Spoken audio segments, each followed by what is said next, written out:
I thought the custody hearing would be simple. Then his mother leaned in and whispered, "You were never stable enough for her." My daughter squeezed my hand and said, "Mom, why are they lying?" That's when I realized this was already decided. And the truth was, I was about to lose her. I didn't react right away. I just sat there in that cold Miami-Dade courtroom, staring at the judge like if I looked hard enough, something might change. It didn't. The words kept coming, calm and final, like this was just another routine decision. Primary custody to the father. Structured visitation for me. Alice Brown. That's my name. And in that moment, it felt like it meant nothing. Betty's hand was still in mine when they said it. Small. Warm. Confused. She looked up at me like I was supposed to fix it. Like I always did when something scared her. And I couldn't. That was the part that broke something in me, not the ruling, not even the silence in the room after. It was her looking at me like I still had control. James didn't look at me. He never did when things mattered. He just nodded slightly, like this had always been the outcome. Like his parents had already told him how this would go and he'd accepted it before we even walked into the building. Mary Williams smiled. Not openly, not in a way anyone could call out.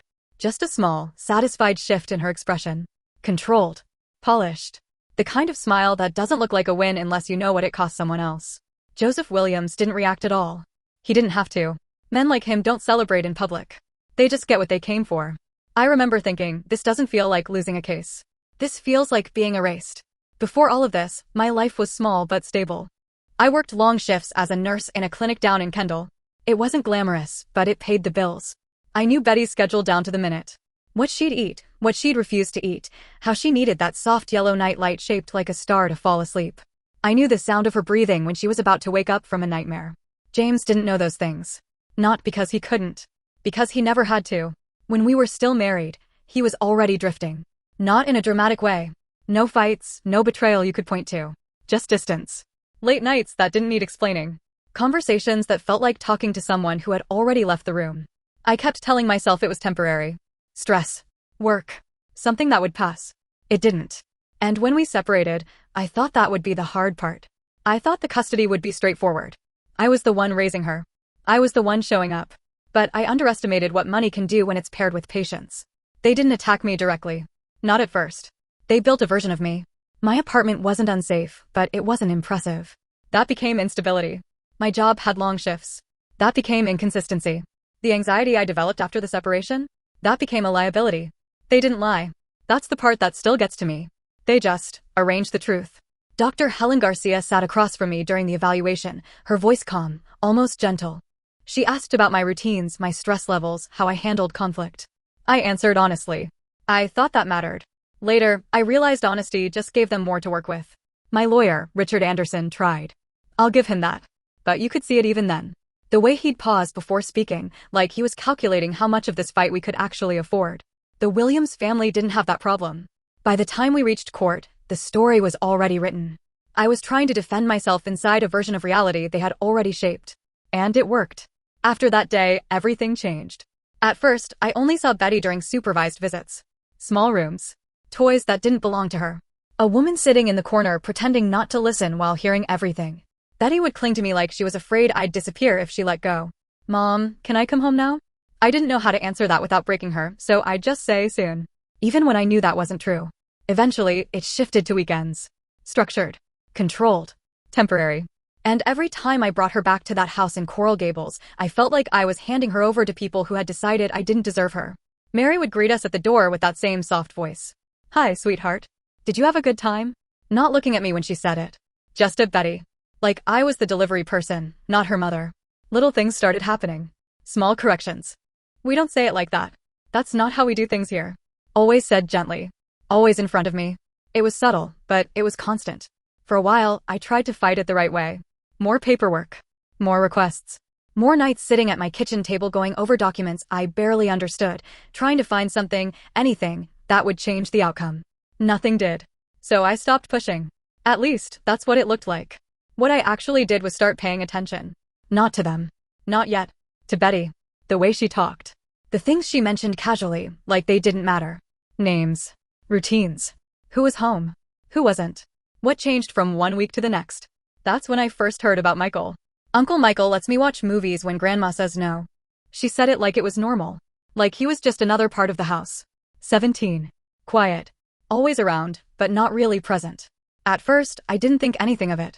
Then the small details started stacking up. He wasn't home last night. Grandma was mad at him. Grandpa was on the phone for a long time. Nothing clear. Nothing obvious. Just pieces. And then one afternoon, while we were sitting on the floor of my apartment building a puzzle, Betty said something that didn't fit. He told me not to tell anyone about the car. I froze for a second, but I didn't show it. What car? I asked, keeping my voice light. She shrugged.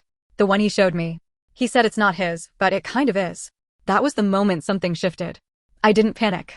I didn't confront anyone. I just started looking. Quietly. Carefully.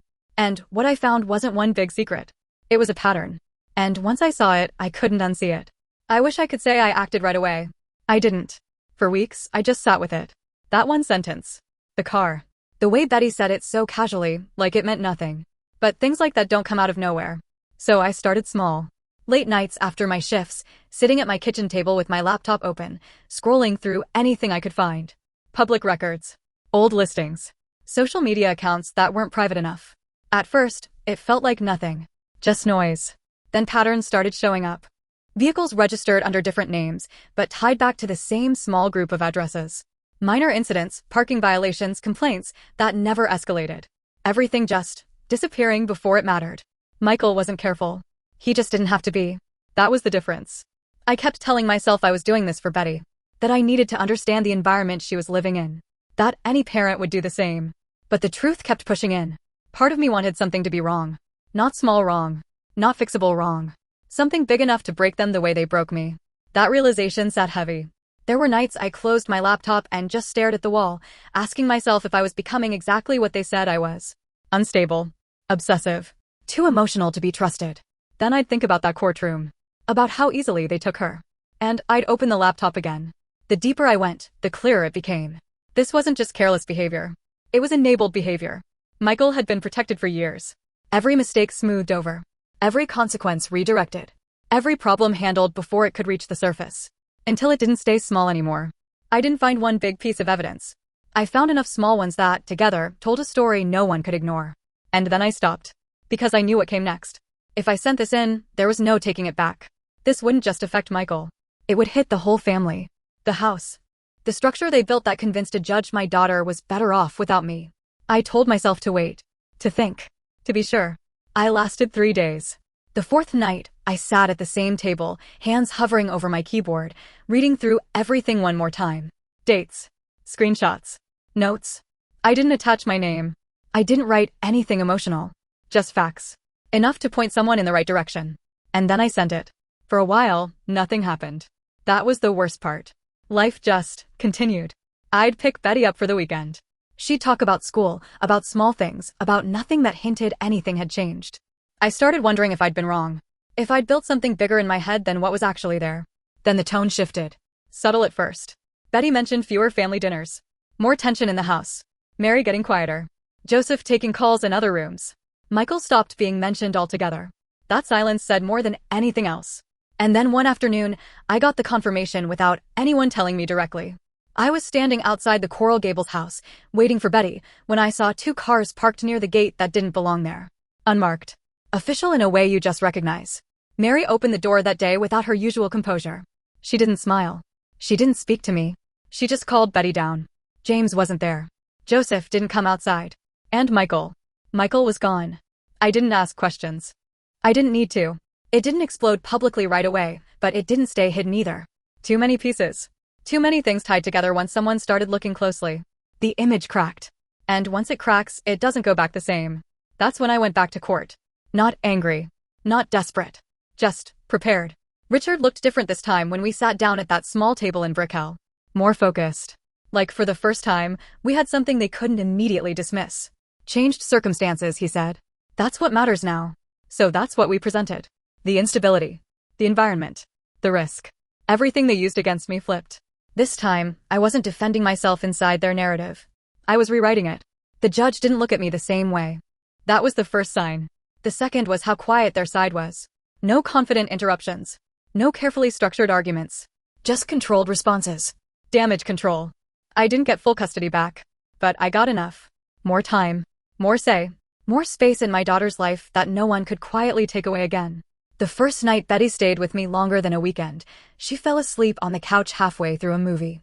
I didn't move her right away. I just sat there, watching her breathe. Peacefully. Like she used to. And for the first time in a long time, the apartment didn't feel small. It felt like home again.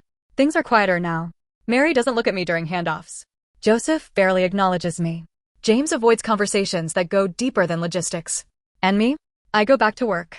I come home. I make dinner. I help with homework. Normal things. But there's something I don't talk about. I didn't just protect Betty. Not completely. There's a part of me that knows I waited. That I let things build until it couldn't be ignored. Because I wanted them to feel it. The loss of control. The exposure. The shift. And they did. I never told anyone what I did. Not my lawyer. Not my daughter. No one. But sometimes, when everything is quiet and Betty's asleep, I sit there and think about how close that line was. And how easily I crossed it. So I don't know. Did I do what any mother would do to protect her child? Or did I just find the perfect way to get revenge and call it protection?